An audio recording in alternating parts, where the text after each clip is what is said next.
La visión oficial acerca de la historia de la humanidad está construida desde un punto de vista masculinista y falso.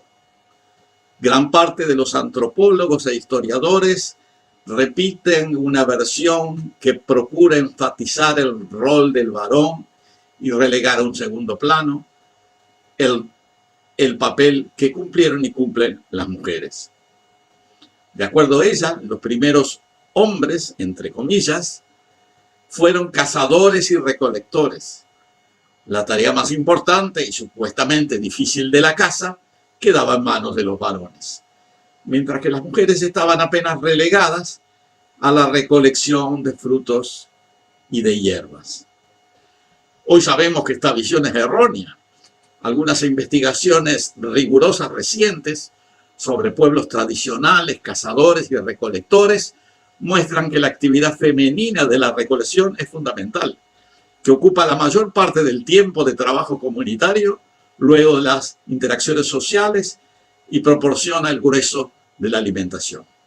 La caza aparece como una actividad relativamente secundaria, que contribuye de forma limitada a la alimentación del grupo y tiene más que nada el fin de mantener a los varones coordinados en el rol de defensa física de la comunidad.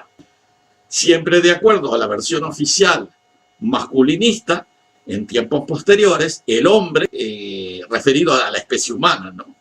El hombre aprendió a cultivar las plantas, inventó el arado, la revolución neolítica, descubrió los metales, creó los estados y permitió el desarrollo de las primeras civilizaciones. En esta versión de la historia, los varones conservaron su rol protagónico en todo momento. Manejaban los arados, forjaban las herramientas metálicas, dirigían los ejércitos, gobernaban los estados y controlaban los movimientos religiosos. Los libros, generalmente considerados sagrados, como la Biblia y el Corán, tienden a confirmar este punto de vista masculinista. En el Génesis, el primer hombre no fue parido por una mujer, sino que ésta fue creada por Dios a partir de una costilla del varón.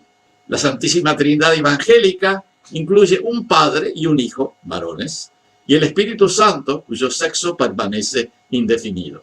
Este tipo de enfoque es común a las principales religiones que yo llamo del desierto: judaísmo, cristianismo e islam. En ellas la madre no figura. El enfoque machista continúa a lo largo de los siglos. La historia, que es sobre todo un relato erudito que trata de la política de los estados, aparece protagonizada por hombres o mujeres masculinizadas, que a sus efectos es lo mismo. Los reyes, generales, líderes políticos, filósofos e ideólogos mencionados en los textos son predominantemente individuos del sexo masculino. Las escasas mujeres que aparecen, salvo honrosas excepciones, lo son en general en carácter de hijas, madres o esposas de hombres famosos. La versión oficial exclusivamente basada en los roles masculinos no es verdadera.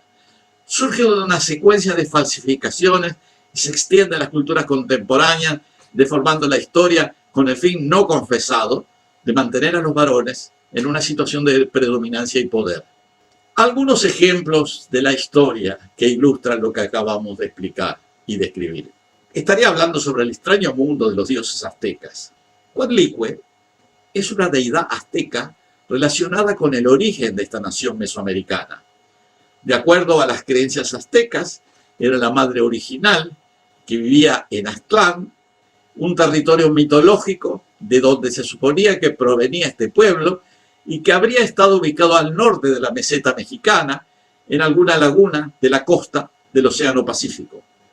Coatlicue, que en idioma náhuatl quiere decir la que tiene su falda de serpientes, que también recibía los nombres de Tonantzin o Teteirán, estaba representada como una figura femenina de apariencia deformada. El ícono más conocido es el que se encuentra en el Museo Nacional de Antropología de la Ciudad de México, que fue encontrada en la Plaza Mayor de México en 1792.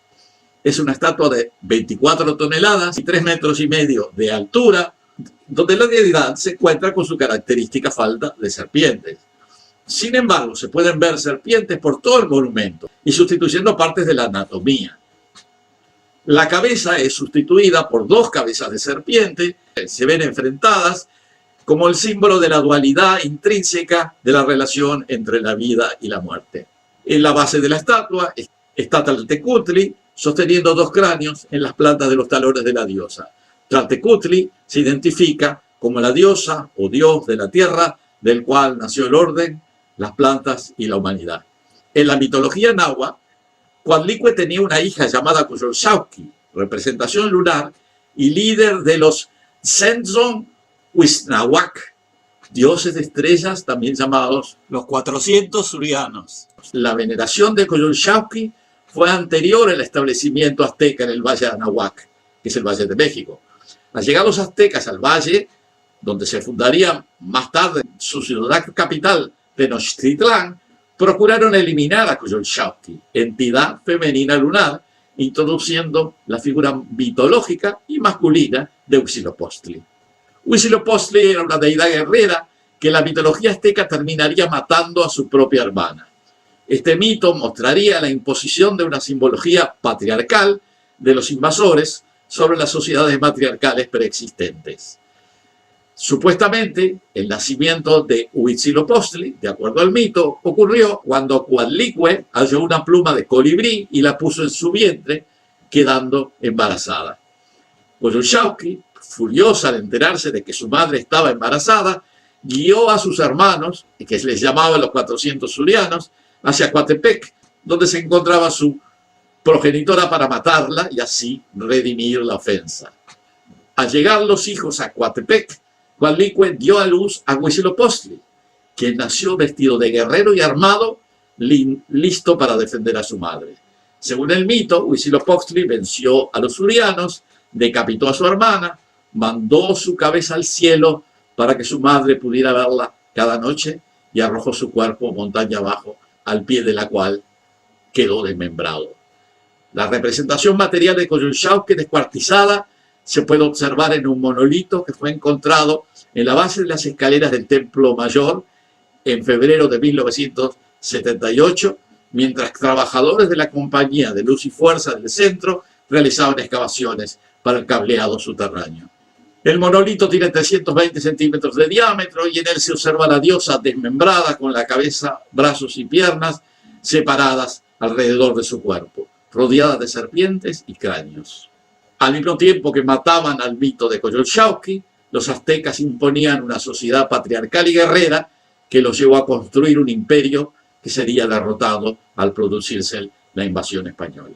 Uno de los lugares sagrados de la Grecia clásica era el santuario de Delfos, que había sido erigido en honor de Apolo, hijo de Zeus, en el sitio donde había habido un templo prehelénico.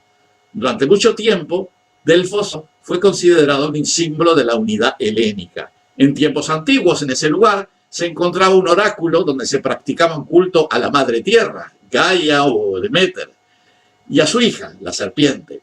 En las versiones más antiguas, la serpiente, que no tenía nombre, era una entidad femenina, hija de la gran madre.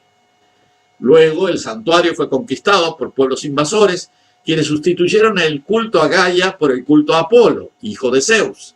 Seguramente este hecho representa la victoria de los grupos patriarcales griegos sobre las sociedades matriarcales que habitaban la región Egea en tiempos anteriores.